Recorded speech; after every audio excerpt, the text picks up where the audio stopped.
नमस्कार दोस्तों, आपका मेरे चैनल में स्वागत है। आज मैं आपको मौनी अमावस्या की कथा सुनाने जा रही हूँ। अगर आपको ये कथा पसंद आए तो कमेंट बॉक्स में भगवान विष्णु की जय अवश्य लिखिए।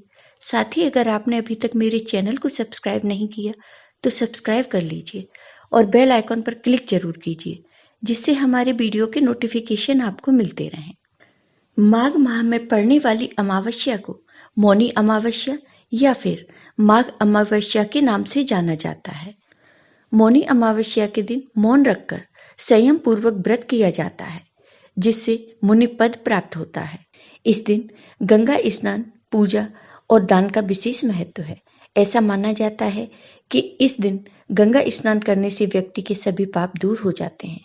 वहीं इस दिन दान आदि का विशेष लाभ होता है। मान्यता है कि इससे पितरों का आशीर्वाद प्राप्त होता है। साथ ही घर में सुख, समृद्धि और शांति का आगमन होता है। मौनी अमावस्या के मौके पर गंगा घाट पर आस्था की डुबकी लगाई जाती है। इस मौके पर वहां उत्सव जैसा माहौल रहता है। माना जाता है कि मौनी अमावस्या के दिन दान पुण्य करने से शुभ फलों की प्राप्ति होती है। इस दिन भगवान विष्णु और पीपल के वृक्ष की पूजा की जाती है। पुराणों के अनुसार कांचीपुरी में एक ब्राह्मण रहता था। उसका नाम देवस्वामी तथा उसकी पत्नी का नाम धनवती था। उसके 7 पुत्र तथा एक पुत्री थी। पुत्री का नाम गुणवती था।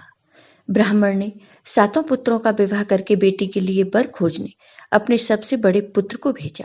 उसी दौरान किसी पंडित ने पुत्री की जन्म कुंडली देखी और बताया, सप्तपदी होते होते यह कन्या विधवा हो जाएगी।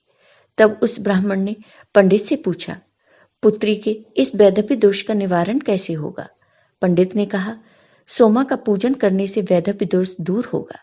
फिर सोमा का परिचय देते हुए उसने बताया, वह एक धोबन है। उसका निवास स्थान सिंहल द्वीप है। उसे जैसे तैसे प्रसन्न करो और गुणवती के विवाह से पूर्व उसे यहाँ बुला लो। तब देवस्वामी का सबसे छोटा लड़का बहन को अपने साथ लेकर सिंहल द्वीप जाने के लिए सागर तट पर चला गया। सागर पार करने की चिंता में दोनों एक वृक्ष की छाया में बैठ गए। उस पेड़ पर एक घोंसले में गिद्ध का परिवार रहता था। उस समय घोंसले में सिर्फ गिद्ध के बच्चे थे। गिद्ध के बच्चे भाई बहन के क्रियाकलापों को देख रहे थे। सायंकाल के समय उन बच्चों की माँ आई तो उन्होंने भोजन नहीं किया। वह अपनी माँ से बोले, नीचे 2 प्राणी सुबह से भूखे प्यासे बैठे हैं।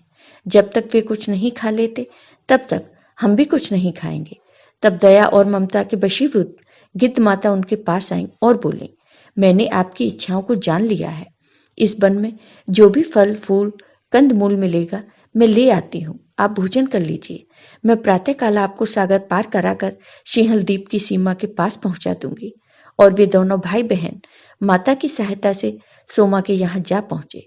वे नित्य प्रातः उठकर सोमा का घर छाड़कर लीप देते थे। एक दिन सोमा ने अपनी बहुओं से पूछा, हमारे घर कौन बुहारता है, कौन लीपता पोतता है? तो सबने कहा, हमारे सिवाय और कौन बाहर से इस काम को करने आएगा। किंतु सोमा को उनकी बातों पर विश्वास नहीं हुआ। एक दिन उसने रहस्य जानना चाहा। वह सारी रात जागी और सब कुछ प्रत्यक्ष देखकर जान गई। सोमा का उन भाई बहन से वार्तालाप हुआ। भाई ने सोमा को बहन संबंधी सारी बात बता दी। सोमा ने उनकी श्रम साधना तथा सेवा से प्रसन्न होकर उचित समय पर उनके घर पहुंचने का वचन देकर कन्या के वैधव्य दोष निवारण का आश्वासन दे दिया। मगर भाई ने उससे अपने साथ चलने का आग्रह किया। आग्रह करने पर सोमा उनके साथ चल दी। चलते समय सोमा ने बहुओं से कहा, मेरी अनुपस्थिति में यदि किसी का देहांत हो जाए तो उसके शरीर को नष्ट मत करना, मेरा इंतजार करना। और फिर सोमा भाई बहन के साथ कांचीपुरी पहुंच गई। दूसरे दिन गुणवती के विवाह का कार्यक्रम तय हो गया। सप्तपदी होते ही उसका पति मर गया। सोमा ने तुरंत अपने संचित पुण्यों का फल गुणवती को प्रदान कर दिया। तुरंत ही उसका पति जीवित हो उठा। सोमा उन्हें आशीर्वाद देकर अपने घर चली गई। उधर गुणवती को पुण्य फल देने से सोमा के पुत्र जमाता तथा पति की मृत्यु हो गई। सोमा ने पुण्य फल संचित करने के लिए मार्ग में पीपल वृक्ष की छाया में विष्णु जी का पूजन करके 108 परिक्रमाएं की।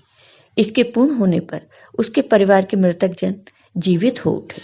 जय हो भगवान विष्णु की। आपको ये वीडियो पसंद आया हो तो कमेंट बॉक्स में कमेंट करके जरूर बताइए। साथ ही मेरे वीडियो को ज़्यादा से ज़्यादा शेयर करिए। धन्यवाद।